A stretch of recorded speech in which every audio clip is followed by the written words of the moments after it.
మహేష్ బాబు గారు నిజంగా మీ ప్లానింగ్‌కి, మీ విజన్‌కే take care బావండి.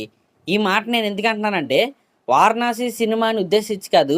'Varanasi' cinema తర్వాత చేయబోయే సినిమానైతే ఉద్దేశించి ఈ మాటైతే నేనైతే మాట్లాడుతున్నాను.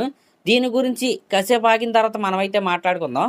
అంతకంటే ముందు 'వారణాసి' సినిమాకి సంబంధించి ఒక అప్డేట్ అయితే ఉంది. అదేంటంటే లిటరల్లీ చెప్పాలంటే 'వారణాసి' సినిమా నుండి ఏ అప్డేట్ వచ్చినా సరే గూస్ బంప్స్ వస్తున్నాయనే చెప్పాలి. నిజంగా రాజమౌళి గారు ఏం మాయ చేశారండి మీరు. మా మహేష్ బాబు గారిని అన్ని విధాలుగా చూపిస్తే ఫ్యాన్స్ ఏమైపోతారో ఒక్కసారి ఆలోచించారా? ఈ మాట నేను ఎందుకు అంటున్నానంటే ఆల్రెడీ ఈ విషయం మనకు తెలిసిందే. అదేంటి, వారణాసి సినిమాలో రామాయణానికి సంబంధించి కొన్ని వార్ ఎపిసోడ్స్ కావచ్చు, కొన్ని సీక్వెన్స్లు కావచ్చు మనకైతే చూపించబోతున్నారు. ఆ ఎపిసోడ్స్లో ఆ శ్రీరాముల వారిగా మహేష్ బాబు గారు అయితే మనకైతే కనపడతారు. ఇది గూస్ బంప్స్ తెప్పించే మూమెంట్ నెంబర్ 1 అనమాట. ఇంకా నెంబర్ 2 ఏంటంటే ఈ సినిమాకి రైటర్ అలాగే రాజమౌళి గారి ఫాదర్ అయిన విజయేంద్ర ప్రసాద్ గారు అసలు ఈ వారణాసి సినిమా దేని గురించి అని అడిగితే అసలు ఆయన చెప్పిన సమాధానం కావచ్చు, దాని వెనకాల ఉన్న బ్యాక్ స్టోరీ కావచ్చు, నిజంగా మైండ్ పోతే దాని గురించి ఒక వీడియో చేసి కూడా నేనైతే చెప్పాను. ఒక్కసారి దాన్ని రివైండ్ చేసుకుంటే ఆయన ఏమన్నాడంటే శ్రీరాముడికి కుంభకర్ణుడికి మధ్య యుద్ధం ఈ వారణాసి సినిమా అని ఆయన అయితే చెప్పాడు. నార్మల్గా మనం ఎక్కడ చూసుకున్నా, ఎన్ని సినిమాల్లో చూసుకున్నా రామ రావణ యుద్ధాన్ని హైలైట్ చేస్తారు తప్ప రామ కుంభకర్ణ యుద్ధాన్ని అయితే అంత హైలైట్ చేసి అయితే చూపించరు. కానీ రాజమౌళి గారి ఈ వారణాసి సినిమాలో రామ రావణ యుద్ధంతో పాటు రామ కుంభకర్ణ యుద్ధాన్ని అయితే హైలైట్ చేసి అయితే చూపించబోతున్నారు. ఇంకా ఇక్కడ అదిరిపోయే డీటెయిల్ ఏంటంటే ఈ సినిమాలో విలన్ ఎవరో పృథ్వీరాజ్ గారు. ఆయన ఫస్ట్ లుక్ చూస్తే ఆయన ఒక వీల్ చైర్లో అయితే ఉంటారు. ఆయనకి కాళ్ళు చేతులు అయితే పనిచేయవు. జస్ట్ ఆ వీల్ చైరు ఆ ఫింగర్స్ ద్వారా ఆయన అయితే కంట్రోల్ చేస్తారు. ఆయన ప్లే చేస్తున్న క్యారెక్టర్ పేరు కుంభ, అంటే కుంభకర్ణ. మీరు కట్ చేస్తే రామ రావణ యుద్ధంలో అంటే రామాయణ యుద్ధంలో రాముడికి కుంభకర్ణుడికి యుద్ధం జరిగినప్పుడు ఆ శ్రీరాముల వారు కుంభకర్ణుడి యొక్క కాళ్ళు చేతులు నరికేస్తాడు. కాబట్టే పృథ్వీరాజ్ గారు ఆ వీల్ చైర్లో అలా కాళ్ళు చేతులు పని చేయకుండా అయితే కనపడతారు. ఇది గూస్ బంప్స్ తెప్పించే మూమెంట్ నెంబర్ 2 అనమాట. ఇంకా నెంబర్ 3 మూమెంట్ ఏంటంటే ఫస్ట్ లుక్ చూసాం, మహేష్ బాబు గారు ఫస్ట్ లుక్ చూసాం. దాంట్లో Mahesh Babu in and as Rudra అని ఉంటుంది. రుద్ర అంటే శ్రీరాముడు కాదు, రుద్ర అంటే ఆ పరమశివుడు. ఇక్కడ మీరు చూసుకుంటే పృథ్వీరాజ్ గారు కుంభ, ఇక్కడ రుద్ర. అంటే శివుడికి కుంభకర్ణుడికి యుద్ధం మనం చూడబోతున్నాం ప్రజెంట్ టైం లైన్లో. ఆ టైం లైన్లో శ్రీరాముడికి కుంభకర్ణుడికి యుద్ధాన్ని హైలైట్ చేసి అయితే చూపించబోతున్నారు.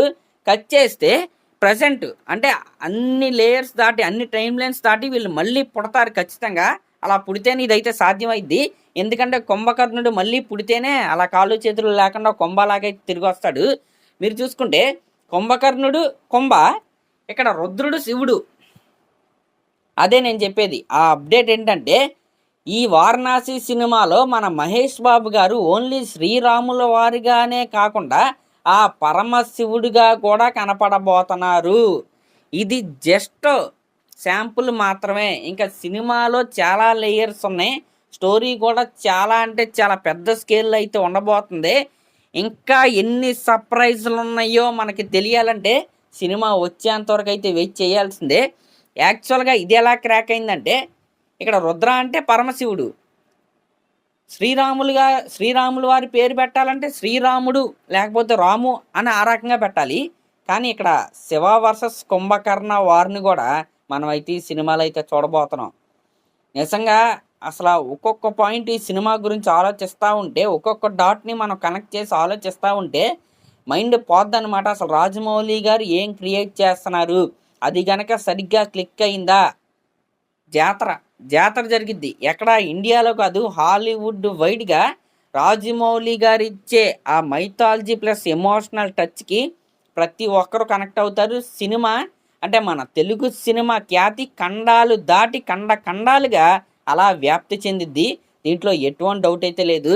మరి అదనమాట మ్యాటర్. ఈ వారణాసి సినిమాలో మనం చాలా అంటే చాలా ఎగ్జైటింగ్ విషయాలు అయితే మనం చూడబోతున్నాం.